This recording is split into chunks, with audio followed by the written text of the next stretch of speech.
All right. Zoelle, let me know when we're live and good to go. And we'll get this party started. We are live. We are live. Welcome, party rental people. Tariq here, founder of Event Hawk. Super excited about this talk. This is a really important topic to me. This topic really changed my life, changed my business. So I'm super excited to be sharing my favorite books that have turned my side hustle into an actual legacy, that have allowed me to work on my business, not in my business. And I'm super excited to learn from you guys and see what books have done the same for you guys. So without further ado, let's jump right in. Books. I don't know about you guys, but I've always identified as somebody who does not read. I've always felt bad about that. Like, man, I should be a reader. But then one day I heard, who was it? One of the, I can't think of his name. He said, I don't read. I just watch videos. And I was like, oh yeah, I'm like that guy. That's really cool. That's okay then. That makes me okay. And I was like, yeah, that's cool. But then one day I started to kind of widen my circles and learn from people and get to know more people. And I started meeting people who were active readers and noticed that there's a different kind of intelligence with them, that they know more, they speak more eloquently, they've got their stuff together, right? I was like, man, that's really cool. That's how I want to be.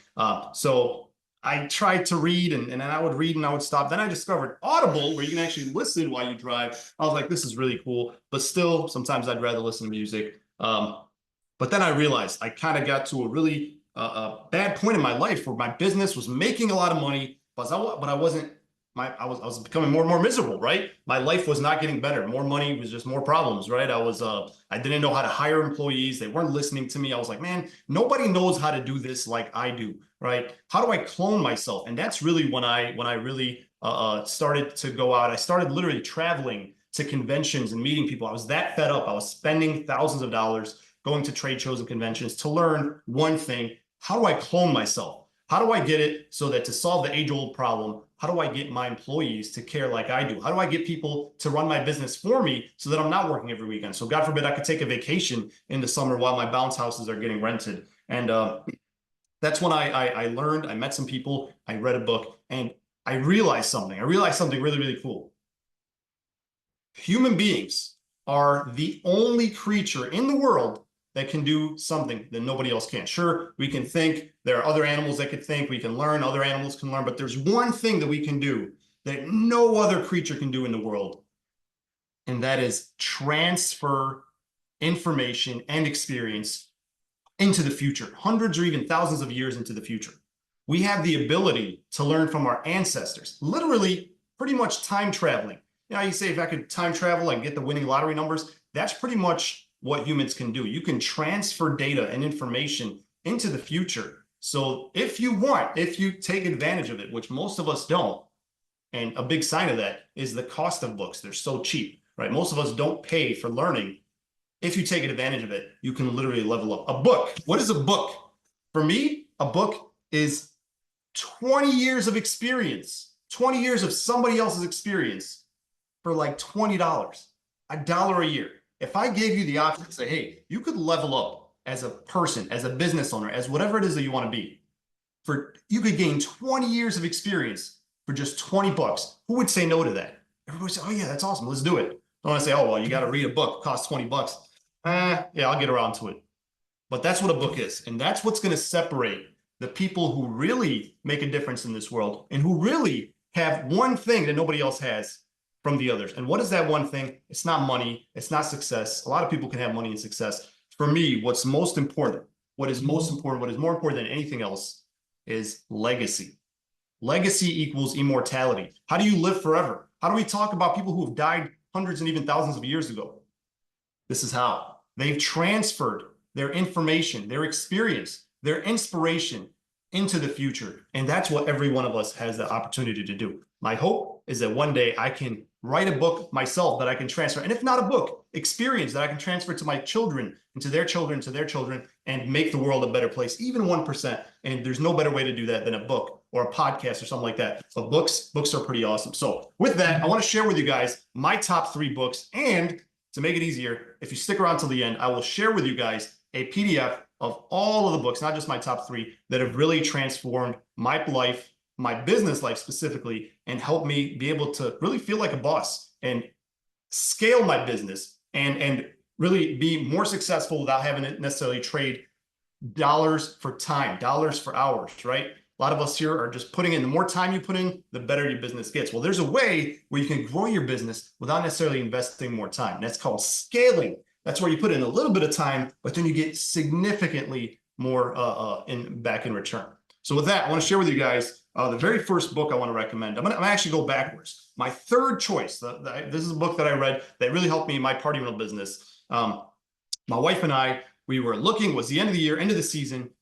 We literally pulled up in this rinky-dinky minivan. That's what we were driving at the time, or whatever it was. And our delivery guys, teenagers, drive up in these nice cars. They're having a good time. They're having a blast. My wife and I look at each other like, why is it that they're broke, they're kids, and we have money, we have this successful business, but they're happy and we're not? Why is it that they're driving these nice cars and we're just living paycheck to paycheck? And I did the math.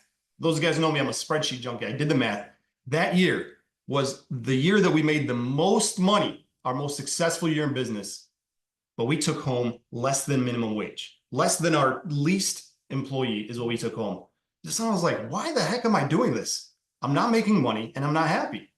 What's the point, right? So I found out about a book called Profit First, and that's my first recommendation. I don't know where it is. We moved now. I don't know where the book is. I don't know where my copy is, but I did a video on it. You can find it online. It's pretty popular. A lot of you guys have already heard about it, but Profit First is the book that helped me gain control of my finances and actually start paying myself. Now, paying yourself is something that you're like, why would I pay myself? I'm building an empire. I'm investing all my money back, buying more inflatables, buying more inventory. But Profit First, I was actually just talking to somebody about it today. They visited our warehouse and we were talking about it. He was like, wow, this makes so much sense. But essentially, Profit First is a very simple way that's been used for a long, long time on how to manage your finances, your business finances specifically, by simply opening more than one bank account. So I highly recommend Profit First. If you're not a reader, if you don't necessarily want to spend time to read it, it kind of goes into detail, but I did a video specifically about how to use this book for your bounce house business. So I'll give you guys a video at that at the end. But I want to pause real quick. I know a few of you guys have read Profit First. I want to hear from you guys. So go ahead and unmute yourselves here. Let me go ahead and give you that ability. If you're watching on YouTube or Facebook, you can put it in the comments. But I want to hear who here has read Profit First, or who here implements Profit First in their business right now and actually pays themselves, even though they don't necessarily make a lot of money. A lot of you guys here are like, that sounds crazy. I'm not ready to pay myself, but go ahead and you guys should have the ability to unmute yourselves. I hope at least one person here has read the book and implements it. I know at least one of you guys has.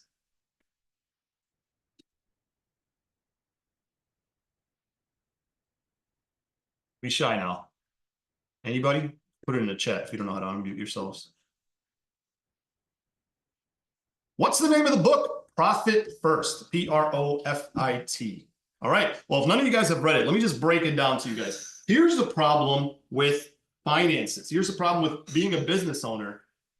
Everything is in one bank account, and this applies to your personal life too. I am such a big believer in Profit First. I implement it in my personal finances too, and we have been a lot more wealthy since then, with the same amount of money, without necessarily making more money. Here's how Profit First works. The problem is all of your money, all of your income goes in one account, and all of your expenses go out of that same account. So you have one account, all the income goes in, all the expenses go out. What that results in is a never-ending pool of money that you can just keep reaching into and spending on things that you don't need. Profit First has a very simple concept. Separate your income bank account from your expenses bank account. How does it work? All of your income goes in one bank account. So what you have to do is open a new bank account, just one. The book recommends you open 5 total bank accounts. That was a little much for me. I did it and it was a little too complicated, but I recommend you do this even in your personal life. You need 2 bank accounts, income and expenses. And when you hear this, it's so simple. Like, people have been applying this for a long time. If you've had grandparents who had envelopes, hey, this is the envelope for the rent money. This is the envelope for the groceries. It's the same thing. You have one envelope for income, one envelope for expenses. And what you do is every Friday, for example, you get paid, or every 2 weeks, every month, however much. For me, I'm a business owner, so every day I'm making sales, hopefully, right? So every Friday, I take all the money that's in my income account. Let's say I have $1,000, okay? And I give myself a percentage of it that I can spend. It'll take a little bit of thinking, like how much are your expenses, but let's just say 50%. 50% is all that I am allowed to spend this week, this 2 weeks, this month, whatever it is. So you take 50% of the money in your income account, and then you transfer that to your expenses account. And that is all that you're allowed to spend. What happens when you do that? Now, every time you need money, you only have 50%. You've completely put 50% of your money off limits. It's in a different account. And if you're somebody who struggles with discipline, the book recommends opening a bank account and not even having a debit card or like a check. You can't even transfer. You can't use the money. Like open it in a separate bank account that's hard to take money out of, right? So you can do that like with your job too. Like I know with your job, you could say, hey, put 50% in this account, put 50% in that account if you don't want to do the transfer thing. But you're only allowed to spend 50%. And that means that 50% will always be untouchable. And something really magical happens. When you're allowed to spend 100% of your money, you spend 100% of your money. But when you only allow yourself to spend 50%, by some miracle, you only spend 50%. And that goes to show you that a lot of the things that we spend on are not very necessary. Now, the obvious question is, what do you do with the other 50%? That's where it gets really fun. The other 50%, you decide on two things. You break it up into two other buckets, okay? One bucket is savings for growing your inventory, growing your business, buying yourself a big thing, whatever it is. And the other portion, the other bucket, is going to be your pay, your profit. That's why it's called profit first. Pay yourself first, right? So how it works is you take 50% and that goes into the expense account. That's what you're allowed to spend on your business. That means payroll, fuel, whatever it is that you're going to spend on your business. You're only allowed to spend 50%. The other 50%, and these are just examples. You can do 60, 40, whatever it is. The other 50%, you're going to say, I'm going to pay myself 20% of what I make every week, every 2 weeks, every month, whatever it is. Whatever my business brings in, I'm going to pay myself this much percent. You can start with 10% if you're not sure, but 20%, believe it or not, you can usually pay yourself 20% and still be fine. You move 20% of what's left in the income account into your personal bank account. That's your pay for that week, right? What that means is you get paid every time your employees get paid. And then the other 30%, that's there for taxes, that's there for growing your inventory. And you will be surprised at how you're still able to enjoy the same kind of life, even though you are limiting yourself. So that's Profit First in a nutshell. I highly recommend you guys read it. I did a video about it. I'll share the link with you guys in the end here if you just want to kind of a recap of this. But that has really made it so that my expense account is always empty. I'm always broke. I can't spend so much. But my income account gets fatter and fatter and fatter each month. And I can do really cool things. I can make better decisions. For example, IAPA's coming up. I know that I'm limited by how much is in my savings account.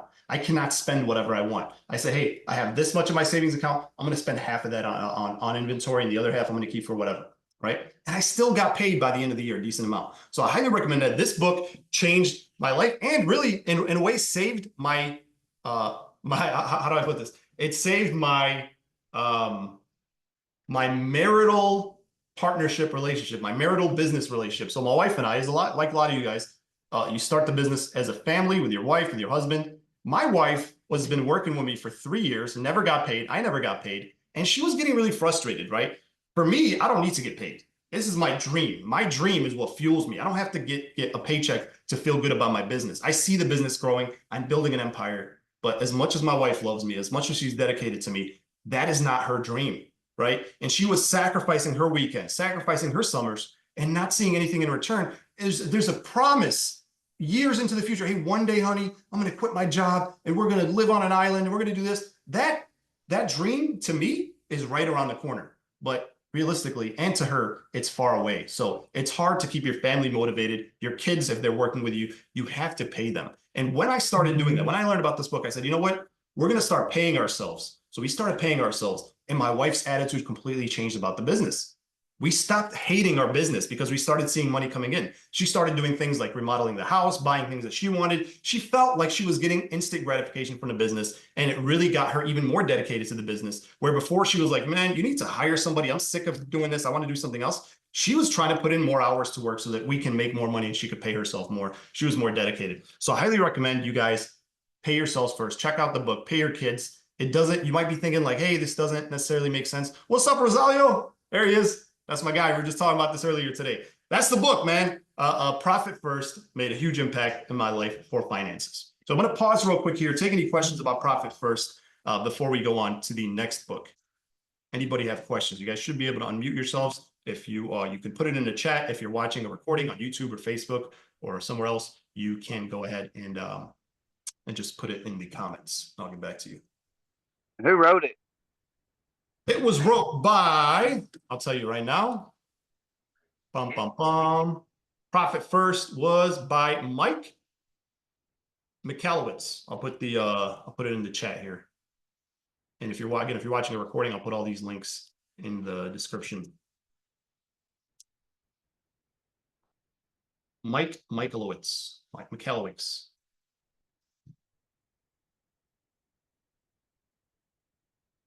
All right, well, that is the book for finances. It's really easy to apply. It's not I've read other books about finances. It is a little too complicated. It's not about investing. You know, there's other like Rich Dad, Poor Dad and other things about investing, what to do with your money, but you have to be responsible. And now I take part of that money that I'm savings and I invest it. If I want to do crypto, if I want to invest in anything else, I have a responsible budget to do that without having to take a second mortgage. I'm limiting myself on how much I can lose if I want to invest in something. And it's really cool to invest, but you also, if you've ever invested in crypto, I don't know, like me, I seem to always, you're supposed to, you know, buy low, sell high. I always seem to buy high, sell low. Every time I try to get into the stock market, it's crypto. I buy it. As soon as I buy, lo and behold, it drops. I'm like, God damn it. So at least I've limited how much I can lose. So I highly recommend that book for finances. I'm really glad that you guys haven't heard about it. So this is going to be a real treat for you guys. All right, next, we started making money. And that's where we go back to the problem of, okay, I'm paying myself, I'm making money, but my business is just driving me crazy, right? I feel like I'm always working. I don't feel like my employees, I don't feel like my team understands my vision. They're not working as hard as I am, right? Why does everybody suck? Why can't everybody be like me? All of us have these ideas like, why the heck am I the hardest worker here? I wish that they could do it like me. You know what? I'm just going to do it myself because nobody can do it like me. This is something, if you're a business owner, has crossed your mind. You've probably done it with your kids. And when I started looking into this, I learned about a classic book, super incredible book that has completely changed the way that I run my bounce house business and Event Hawk, our marketing business, and completely change it so that my team now, what was once my crutch, what was once the worst part of my business, right? I love the business, but my employees are the worst part because they never do things I want. They drive me crazy. They call me all hours. They can never do it right, right? They became the best part of our business. They became the competitive advantage. They became what set us apart. And this one, if you could implement this is going to be it's going to take a lot of work because it has to take a complete shift in mindset. But if you can do it, you instantly move up to the top 1% because most of your competitors are not going to want to put in the work to completely change the dynamic of their business and the way they think. And that book is none other than Traction. Traction here. Traction is a book by Gino Wickman. It's pretty old. It's not new. It's like a classic, and it's called literally Traction: How to Get a Grip on Your Business. How to Get a Grip on Your Business.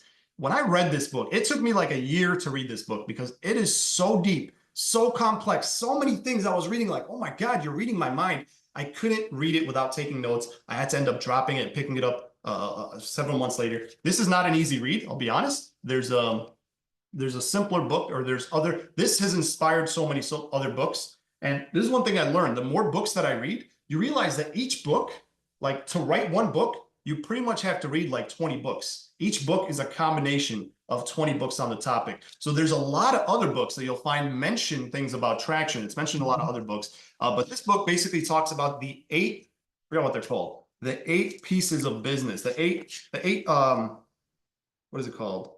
The 8 components. There's 8 questions you got to ask yourself, right? 8 questions you have to ask yourself on and how to rate your business. One of them is people, one of them is data. Like, you're going to read this and be like, man, I'm not doing any of this. No wonder my business sucks. And it all starts with a story about an entrepreneur. Most of us here are all entrepreneurs, right?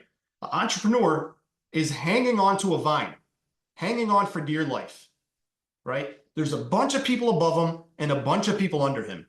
And he looks up at the skies and he says, God, is anybody there? And God responds and says, I'm here. He says, please save me. I'm going to fall, right? Save me from this situation that I'm in. And God replies, and this is fictional, obviously. God replies, do you believe? Do you believe? And the entrepreneur, the business owner says, yes, I believe, save me. So God replies and says, let go of the vine. Let go of the vine. And what does the business owner respond? What does the entrepreneur respond? He looks up and says, is there anybody else up there? All this to say, the whole idea is you have to let go. You have to let go. There are people who work for you who will fight for you, who will take care of you, but you have to let go. You have to allow them to make mistakes. And it's not just a free-for-all. There are ways to do it. This book goes into it beautifully, very, very detailed. You have to, it's crazy. This is a topic I don't get to talk about a lot because it's really deep. And most of us just want to talk about what's the best dolly and how do you make more money in marketing. But this book talks about how to live your life. And I got to say, right here to my right or left is the biggest proof of that. And that is Zoelle here. Zoelle is our office manager at Bounce My House. And she's also at Event Hawk. And she can tell you guys how we run our business. And she pretty much runs things for me. And she doesn't feel like I'm taking advantage of her. She enjoys her job, but she makes it so that I can focus on the parts of the job that I love. And somehow she's also doing things that she loves. Everybody wins. So I'll let Zoelle speak a little bit about her experience working for me, being my right hand. Zoelle works for me more than anybody else. I have about a total of like maybe 30 between Event Hawk and Bounce My House, almost 40 people who work for me over the course of the year. And Zoelle works with me closer than anybody else. So I didn't pay her to say this. You're not going to get a bonus or anything like that, Zoelle. Go ahead. If you want to share a little bit about what it's like working for me with the things that we implement and how it's different from some of the other jobs that you've had. Sure. And just so you guys know, this is not scripted. He absolutely put me on the spot today. No, but it's been a completely different experience than my prior jobs. In the sense of he's given me a lot of freedom and appreciation. And those are two things that I really didn't get at my last job. But not only that, I like the way that he challenges me and the rest of the team. And this is something I've brought up in multiple other roundtables and when we did our warehouse workshop. But I like that he, especially in the beginning, just challenges you. So for example, if I went to him with a question like, hey, I ran into this issue with this customer, what do I say? His response almost every single time was, what do you think you should say? And it was like, and you would think like, and I would get frustrated sometimes. I'd be like, oh my God, like I just asked you a question I want to answer. But I understood why he was doing that. He was building that leadership within myself to not have to ask him every single time, okay, what do I say? What should I do? He really did leave it up to me and trusted my intuition and trusted that I could figure it out. And 9 times out of 10, I could. And sure, there were plenty of situations where I really did need his help, and he absolutely took the time to sit down and help me. It wasn't just a free for all, have fun. But he's truly helped guide me. And he is someone who actually just pushes you forward. And just like he mentioned too, he really is about making sure you're fulfilled. That is like a huge word that we say all the time at Event Hawk, or that I hear him say all the time, or any of our higher ups, is fulfillment. So much so that we do, I forget the exact word, I think it's a literal fulfillment survey. And I don't know, I couldn't tell you all how frequently we do it. But it's genuinely ask you like, how fulfilled do you feel with your job? What can we do to make your job not easier, but like what would make you happier with your position? What things would you prefer to be doing? And do you get that right away like that? No, but you slowly work in that direction because like he mentioned, we all want to feel fulfilled. We all want to feel happy with what we're doing. We all want to feel like we're making some sort of impact, and he really just allows that. And where that's different from all my past jobs, is I really did work for more like, I guess, corporate like jobs. My last job, I was a kickboxing instructor for 3 years. And they didn't really give me much freedom. They didn't give me a lot of say in different things. So for example, when I started with the kickboxing gym, we were making a ton of money. Like I was making sales left and right. My commission was awesome and it was great. And then the owner of the business was starting to make some changes and implement different things that led to the business just slowly making a decrease until we just, I mean, I felt like we hit rock bottom. I mean, we didn't, but that's how it looked to me, going from making X amount in commission every month to being lucky if I brought home an extra $50, $100. And so my point is, I would or I would try to talk to him and to make suggestions and go, hey, like it would make more sense if we did X, Y, and Z, and here's why. And it was just constantly being shut down. And there's a million other reasons I'm sure why, but it's just to go to Tariq and I could say, hey, I see this issue. Here's a couple solutions. What do you think? And it's we collaborate and we chat and we come up with something together that makes sense or what have you. But he gives you the freedom to actually express your ideas without feeling like you're judged or like feeling like you're stupid for thinking that. So I don't know. Overall, it's just I have a lot of freedom, obviously with restriction, if you will. I don't know what word I'm looking for. But freedom and just he builds leaders. I would say that's like a huge difference between working for Bounce My House and Event Hawk to my prior jobs. That just really wasn't a thing. So that's all I got for you, Tariq. I'll ramble on forever. Thank you, Zoelle. Thank you. It has been awesome pleasure working, Zoelle. Super grateful for you, Zoelle. Stay awesome. How Thank you. cool would it feel if your team spoke about you like that? If you asked your team member, how cool would it be if they could speak to you about you like that? Or your kids, your family. It's all the same, right? This testimony that you guys just heard, you would think is from like an Apple employee, a business that's been around for like 100 years with you're like, oh, I'm not Apple, I'm not Disney. Literally, how did I do that? Is it because I'm a genius?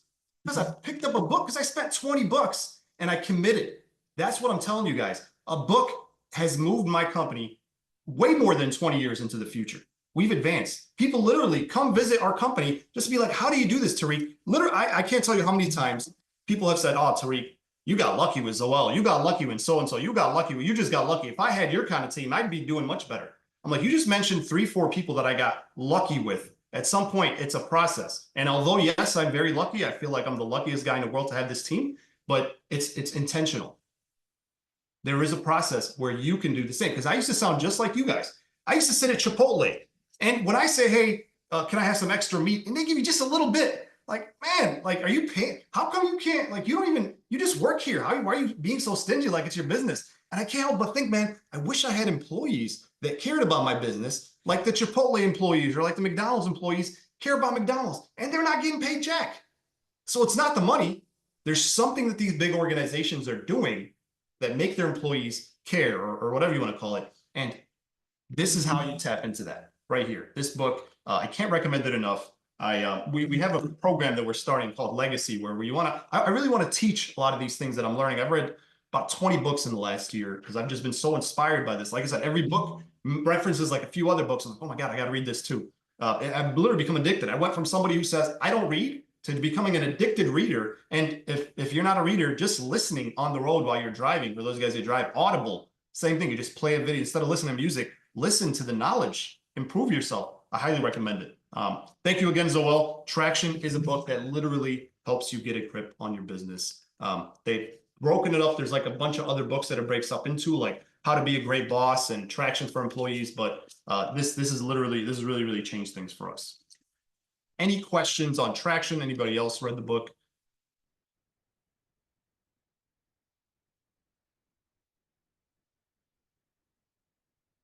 And in the short time that Zoelle's been with us, you would think she's been with me for less than a year.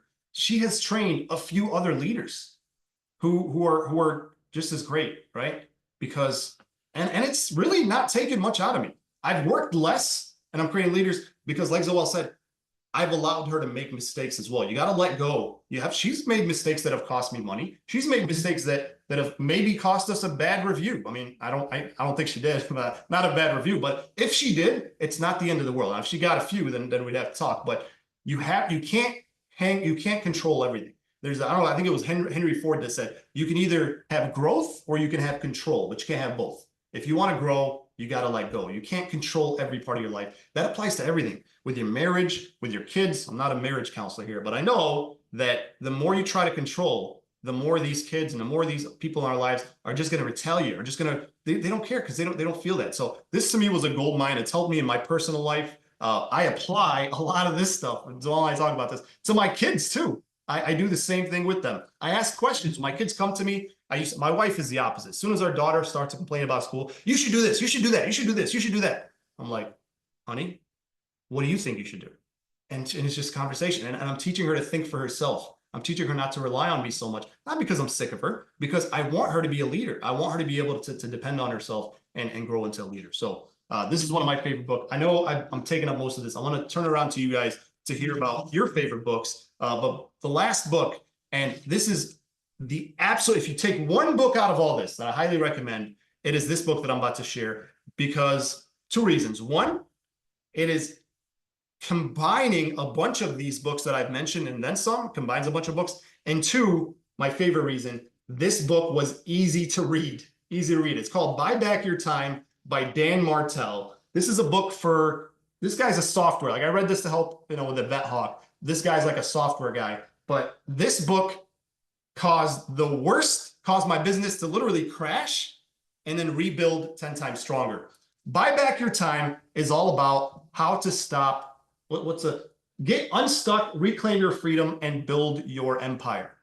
This is the book that started it all for me. This is the first book I read in maybe 10 years. I stopped reading, but after reading this book, it was an easy read. I finished it. Usually it takes me like 3 weeks to finish a book, a month. I finished this book in like 2 days. It was so easy. There's pictures and stuff, right? And I was like, wow, this is so easy. Oh yeah, I forgot. I got the author to sign it. I went and saw him in person.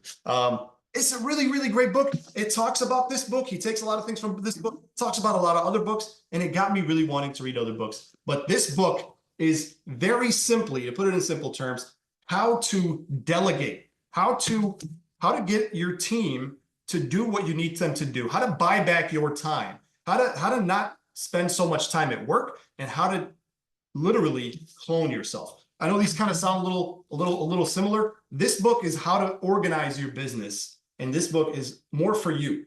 What kind of boss you should be, and how to grow leaders within. There's a lot of overlap, but I highly recommend. This is my all-time favorite book because it summarizes a lot of other books. I don't care who you are, what you do, you have to read this book. It has literally just changed everything in my business. For those of you guys that have been around, Vet Hawk started out as an idea that I started for myself. Then I started hiring a bunch of random people, doing a bunch of random things. It exploded.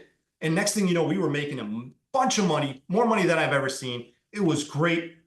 But then I started to get drained. I started to get depressed. I started to get worn out. I was burned out. It was all the time. I was working like 16-hour days, right? Because I had to go just to keep up with everything. Then I read this book and I started to talk to my team about it. And I said, hey, we have to do something different because I'm losing my mind here. And at that time, the worst thing that could happen happened. My team retaliated against me, right? The team that I trusted for years, it took, like, we tried to implement this stuff for a few months and they were like, you're changing everything is what we signed up for. They literally stole from me. They stabbed me in the back. They tried to tear my business. They literally tried to sink the whole ship of Vet Hawk. And they left and tried to start a competing product. And it was, it was like the worst time because I was like, how could this happen? Like, I thought these were my friends. I trusted these people, right?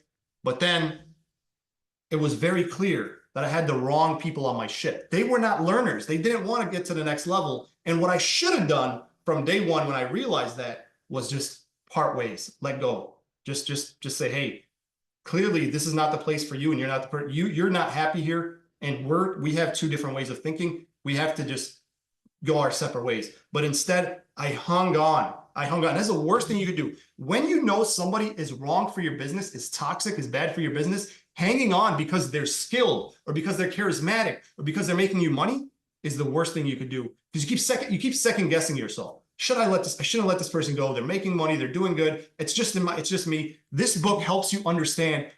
It has this beautiful thing. It's called the employee quadrant. I did a video about this. It puts employees in 4 different quadrants, and it helps you understand who are the people that are good for your business that you just have to get out of your head and get out of the way. Like Zoelle, right? Just because me and Zoelle don't always agree doesn't mean that she's bad for my business. I have to get out of her way.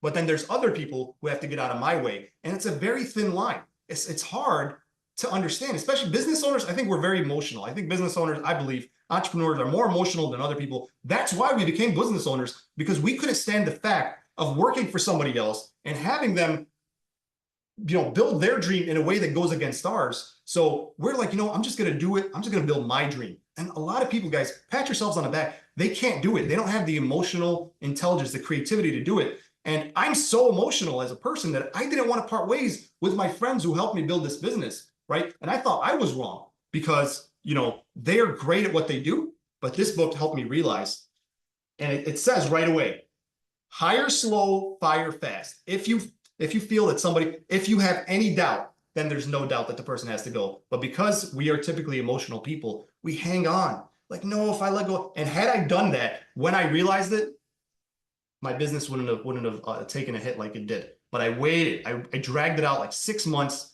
And by then the cancer was so into the business that pulling it out hurt a lot more. Now, implementing this was maybe almost 2 years ago. Implementing this has brought us back 10 times stronger. I love my job. I love my business. I literally hated my business. I didn't feel like it was mine. I was miserable. But now I love my business. I have people who will work extra hours, put in extra time, spend their own money just to take care of this business. And I'm like, how did I get so lucky? It's not luck. It's experience. It's experience. So I highly recommend this book, Buy Back Your Time by Dan Martell. I will shoot you guys a PDF with all 3 of these books and more. But with that, I'm going to turn it around to you guys and hear your questions, your thoughts, and any other books that you guys recommend. The Blue Book has a lot of reviews on Amazon. Yes, it's a great book. Highly recommended. All right, your turn. What books have changed your business, have changed your life? Let's hear it. I know I'm not the only one who has been inspired. Maybe it's a book, maybe it's a video, maybe it's a process. Let's hear it. I want to learn from you guys. I don't want to leave here today without having learned anything from you guys. So let's hear it.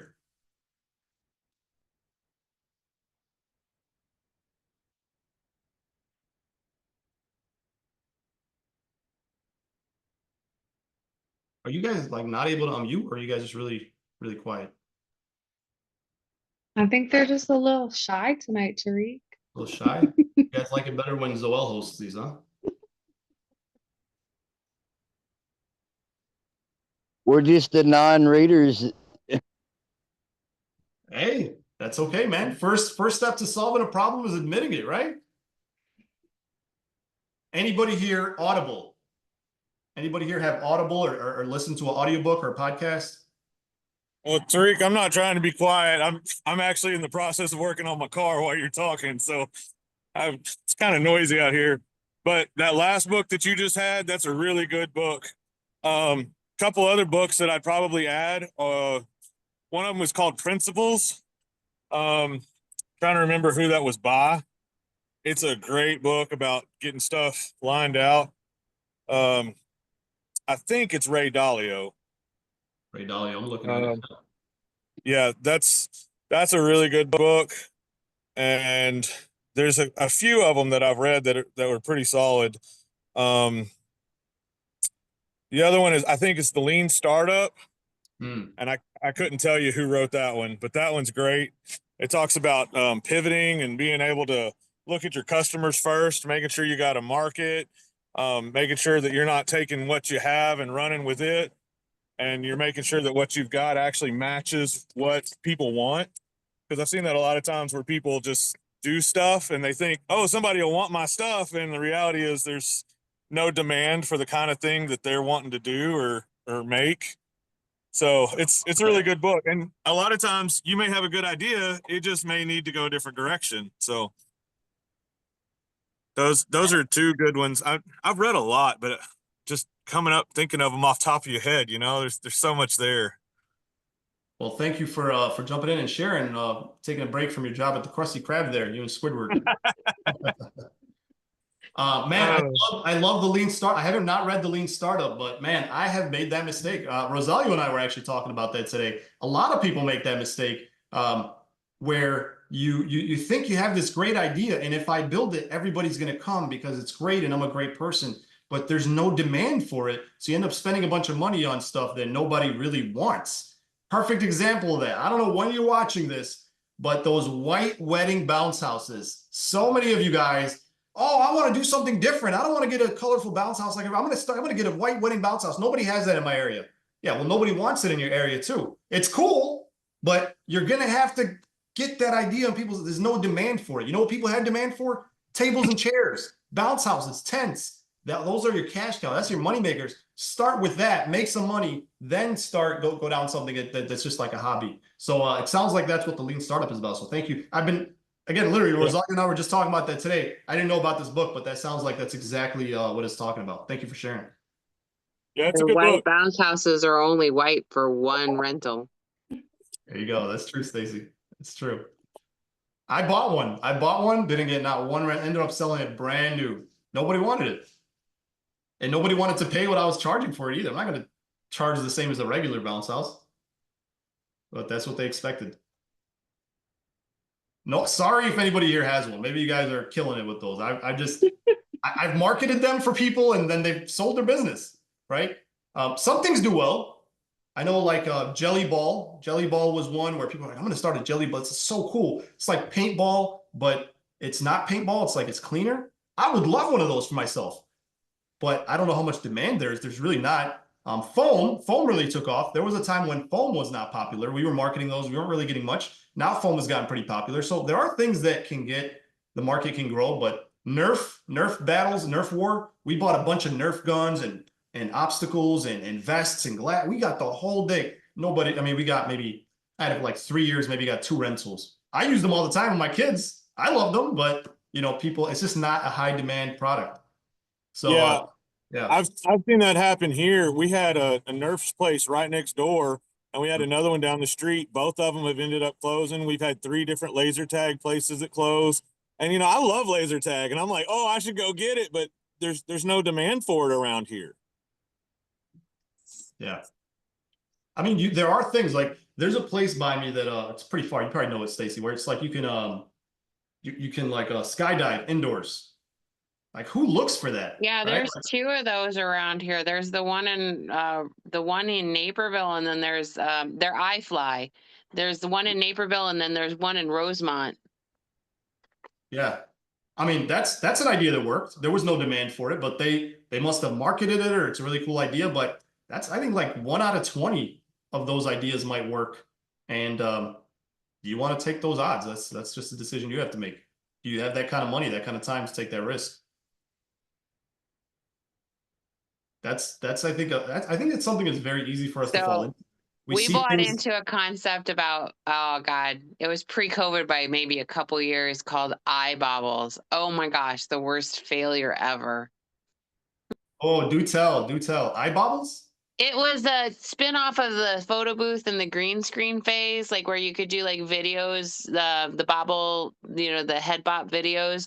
Well, eye bobbles, what you would do is you take the picture and you would cut out the person's head, the face, on a Cricut machine, and then they had these itty bitty springs, and you would glue it on the spring, and they had Christmas cards, and they had little bodies like nurses and doctors and soccer players, and so you could pick what you wanted your body to be, and then they would get their own face. So it was like a bobblehead doll, but it was flat. So Dang, it's just a single spring. It was, you know, sold me but on like as a Christmas card, it was really cool. You opened it up and the whole family's faces are like shaking and stuff. Oh my God, worst failure ever. I still have all the equipment. It's terrible. Wow.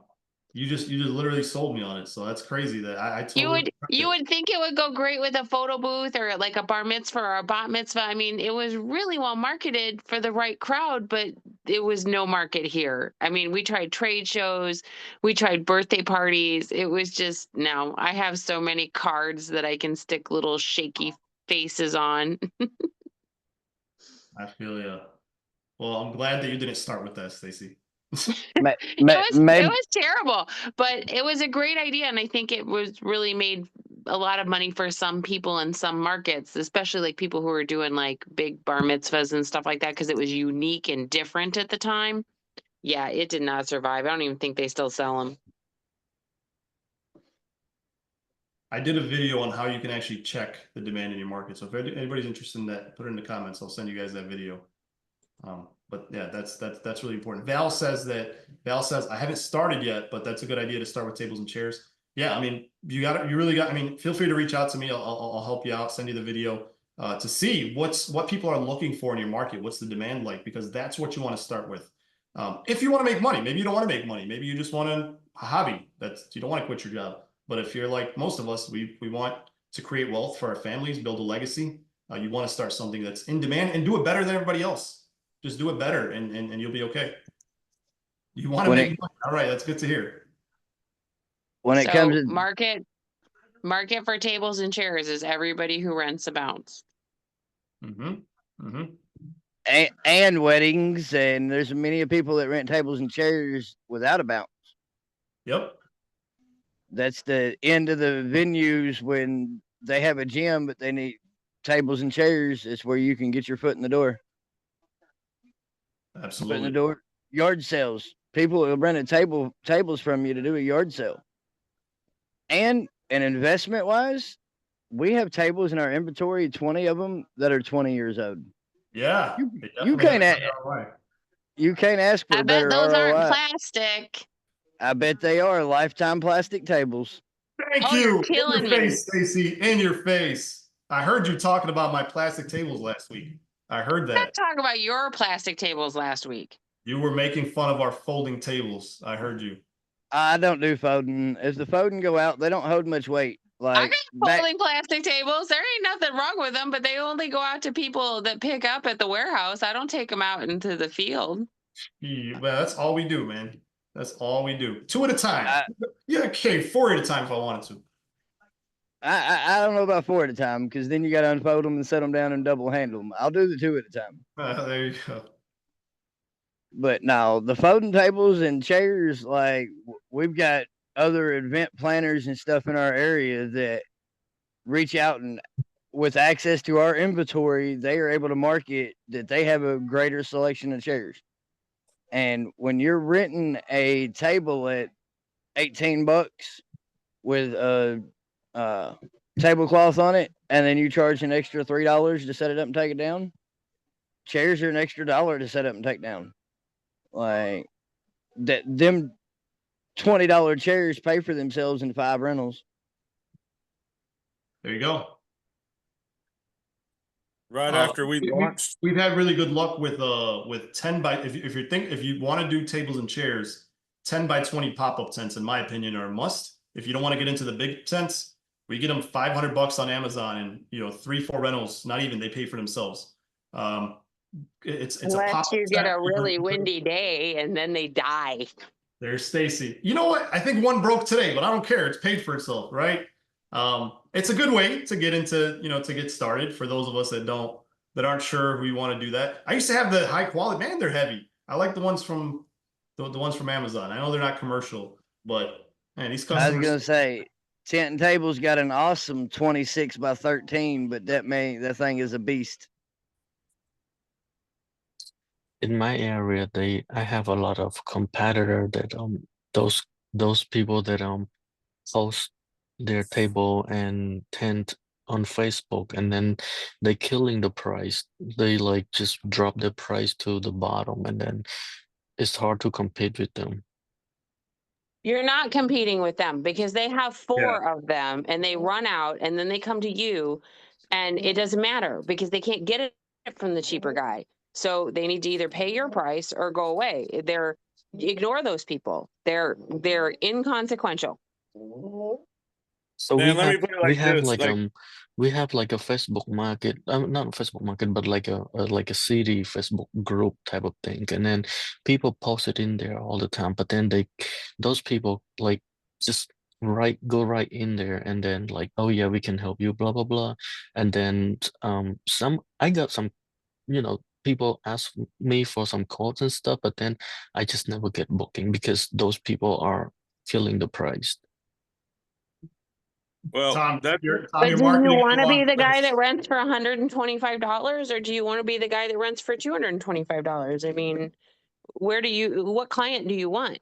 Do you I, want that of client? course, I want a good client, but the thing is, it's just hard to compete with them because it's, I don't know, it's just couldn't beat them, Christ. Oh, yeah, you're but gonna, what you're But what I'm saying is by the time they're calling you, those other people aren't available because they have sold out of their 4 or 5 things that they have. So unless they have a massive quantity of inventory of really, really cheap stuff, once you have that client on the phone, they can't obtain that other guy that's on Facebook Marketplace. Yeah, they're always saying they can help them, but I bet you 8 out of 10 times they're sold out because I mean, like around here, they don't have that much stuff, and then they bait and switch, like, here's this deal that I'm going to give you for $200, and then once you call them and say, hey, I want the $200 deal, like, oh, I'm sorry, I don't have that anymore, I can only give you this $300 deal. If they're on the phone with you, they've exhausted that other resource because those people don't have it. Why are they calling you? Because if the other people had it, then they shouldn't be on the phone with you. They would have already booked with them. So But they're just joshing. They're just joshing you. They're asking you for that price, but hold firm. Your price is your price because you're insured and you have a Mhm. warehouse and you have employees and you have bills to pay. And you're not the guy that's working out of the back of, a trailer. Everybody starts somewhere. Everybody starts somewhere. So I don't dunk those guys. They got to grow. But if you have that client on the phone, sell what's good about you, elevate your business and make them your client, and they'll appreciate the customer service. Forget the bargain basement price. If they're going to Jew you down for that, you don't want them as your client anyway. Right, and Yep. I'm that's the sorry, thing. So, I've had a glass of wine tonight, Tariq, so I'm speaking it up. and that's the thing though. So they've like, oh yeah, I'm gonna get back with you, and I'll let you know. But they just never. Well, Rosalio, they, Af- Rosalio, I'm sorry. Unmute yourself and tell Tom what he's doing wrong.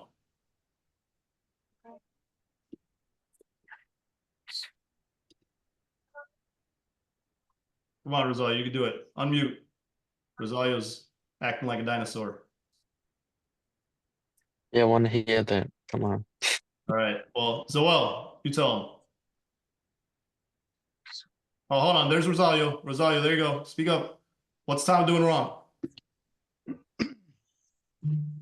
So I was been doing wrong for 2 years because I always doing my stuff on marketplace. So every time we have some competitors, they're always lower price too. So I always trying to be not slower but higher. But so now I trying to be better. So that's why I'm in the team with him. It's because I want to be growing up, not be working harder and less money. So you're What, saying to get what, off the market, the Facebook market? So in marketplace, there always people there gonna be a lot low prices. So Okay. like here we have a so if we have a 20 by 20, they rent it for 1 day for $80. But they like what her say, those people don't have that many tents. They have only like 1 or 2, and they Mm-hmm. want to rent out every weekend. But by the time that you get there and set up and everything, you're not making any money, like maybe 10-20 bucks. Mm-hmm. so what are you going to do different in Gas to get someplace for $80. I mean, have you checked that lately? You got to drive there 4 times. Yep. What are you going to do different next year, Rosalio? What are you going to do different this coming season? If you're going to get off on Amazon, if you're going to get off of marketplace, where are you going to go? So now we're gonna do Google Apps, There you go. and so we're gonna work with that, and so we're gonna the price is gonna go up. So anyways, I heard that before, and I never thinking about it. So you're gonna lose a couple customers, but that's not gonna be your customers. There's gonna people that using your business, because they always ask you if you have the $400 10. They always, when you get there, they always gonna say, oh, can you go slow down at $20? So I give you a 380, 375, because we do everything in cash. Oh, So and I didn't have a website either. So I've been doing this run for 2 years. And another good way. Not doing it wrong. You were learning. That's what you learning, were doing. yes. You were learning. here's the good news. You don't have to get a website by yourself or do the Google marketing. That's what we do. Zoelle actually, in addition to working at Bounce Miles, she actually coaches a lot of bounce house business owners. So Zoelle, you can talk a little bit about that. Yeah, absolutely. So I do the growth strategist calls where I can essentially, show you guys a strategy and X, Y, and Z. And to kind of piggyback off of what Rosalio was saying, another way to think about it, Tom, is that a lot of the Facebook market customers, if you will, those are the customers that want everything for as low as possible, right? And the people that you're going to get off Google are going to be your higher quality clients. These are people who are willing to pay your price because they see your value. But in addition to that, and we talk about that during the calls as well for growth strategists. However, for coaching calls, for anyone who's struggling to learn things on their Event Hawk account or inflatable office, I'll teach some of that stuff. But mainly, if you're struggling on how to really close these sales, or maybe even just build the quote in general, or just at the end of the day, again, go through that entire process to therefore close the sale. That's what I also do with the coaching calls. I show you different tools you can use in Event Hawk and IO to boost your sales, to boost your bookings. But again, also just how to talk to your customers. It may seem silly, but you got to know how to talk to your customers and speak their language as well. How much do you charge for that, Zoelle? For the coaching calls, it is free. There you go. Drop that link, Zoelle. Drop that link. Yes, What is program is that, Zillow? What program? Yeah, like the one that you're just talking about. So essentially you would have to be an Event Hawk client, and we do those coaching calls. So there's the Event Hawk software, there's the inflatable office booking software, and those are the two that I was talking about that I kind of coach on. But yeah, you would be an Event Hawk client to set up any of those coaching calls and success calls. And then I will drop that coaching link in the chat just in a second. The other link that I dropped is for any growth strategist meetings. And if you're not a client of ours, so that's what we do. We help party-owned businesses make money, right? So we have a program where you only pay us if we make you money. We only pay us per booking. We'll build your website. We will market your business on Google, Facebook, etc. And if you don't make money, then you don't pay us. No bookings, no bill. There's no monthly fees or anything like that. So the call is free. Also, if you're not a client, we will walk you through what we recommend as well. So if you haven't done those, the first call is free. You don't have to pay for it. And then you can decide if you want to link arms and move forward with us, or if you just want to do it yourself. Either way. So Zoelle is putting that link in there. Not to interrupt this ad, but something else. He's got a perspective issue. Like he's looking at things the wrong way. There's a guy called Simon Sinek, and I know it's not a book, but it's you can find it on YouTube. He's got a lecture that's called Start With Why. And I really recommend that because it changes your perspective. It makes you look. He compares Apple to Microsoft. Yeah. Okay. I didn't know he had a book. Oh, yeah. Yeah, it's awesome. And like me and my wife manage storage facilities, and you can't walk outside without running into one. You could throw a rock and hit two. So it's one of those things where you look at your competition and you're like, there's a lot out there and you can easily get bogged down. But when your focus is you instead of them, then things kind of change. And it's like, okay, now I can take care of that because we've got guys that have been here longer than us. And then there's guys that are brand new, their facilities are better. But really what it comes down to is how much quality that you can provide. Because when you go cheap, all you can compete on is price. And all that's doing is driving the market down. But when you show people what you bring to the table and how much you have, then that changes a lot of that, because now it's about, well, what am I getting for what I'm paying? Because a lot of times cheap ain't great. I mean, I've bought a lot of cheap stuff that I regretted buying. I was like, well, that was just a waste of money. And Oh a my lot of God, how people many know times that. do you drive around town and take pictures of other people's like setups or other people's like little tents that they rent that they don't put up right? You're like, oh, I'll go take a picture of that. That's what not to do. Mm-hmm. Yeah, I've taken a few, but I mean, even a lot of that, customers don't so much care what you shouldn't be doing. They care what you are doing. They want to know that when they come in, their kids are safe, not, well, other people's kids weren't safe. You know what I mean? Oh, I Dang, just meant knowledge. for your own personal, not for your Yeah, clients. yeah. Just I mean, like, yeah, I oh, do that hey. everywhere. It's more just purely for your own entertainment value. Yeah, and I've had a myriad of types of jobs, so I'm horrible about walking into a place and going, oh yeah, that's wrong and this is wrong, and my wife hates it because I start listing out everything. She's like, just shut up, I know it's all wrong, but This. I do that a lot. Well, you're right, man. You gotta learn from other people's mistakes. But Tom, thank you for jumping on. I don't know if it's your first time here, but we host these every week. Next week we're gonna be at IAPA. So if you're gonna be in Florida in person, it's a trade show where you get to do this, but in real life. And it's actually really cool. I'll be there. Aaron will be there. I know a bunch of you guys will be there. It's really cool. Best experience of the year. Highly recommend you guys go there. We're going to be here. I don't think we're going to do one of these next week. We're going to skip it because we'll be in person. But the following week we'll do another one. Definitely join. We talk about a lot of different topics, but it's good to get perspective. I learn something each time. Thank you guys for the book referrals. I've added those to the doc, and you'll see it looks something like this now. So here's my list, and then I've added the books that you guys have recommended on Facebook and here in the chat. And then I just love Russell Brunson, so I put him down there as well if you guys want to listen to him. Any closing questions or thoughts?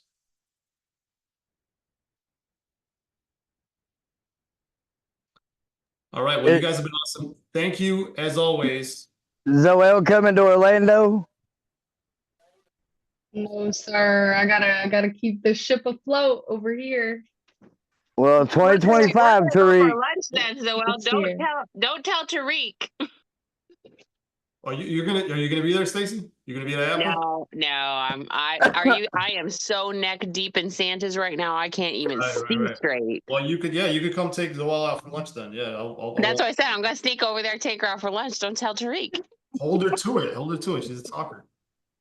All right, guys. Well, thank you very much. This has been awesome. I love doing these. I know we kind of rotate. Thank you guys. Thank you, Zoelle, for hosting these, and Brandon and Ziana. I love talking to you guys. Keep up the good work. Keep bringing those ideas. Keep joining. Keep learning and keep teaching. And read all these books. Drowning books. Get one. Start with this one. Read something, and you're gonna pick it up. You're not gonna be able to drop it down. If you can't read, then listen. Years and years of knowledge. Upgrade. 20 years, $20. You guys are awesome. Have a great rest of your day. Thank y'all. Have a good night.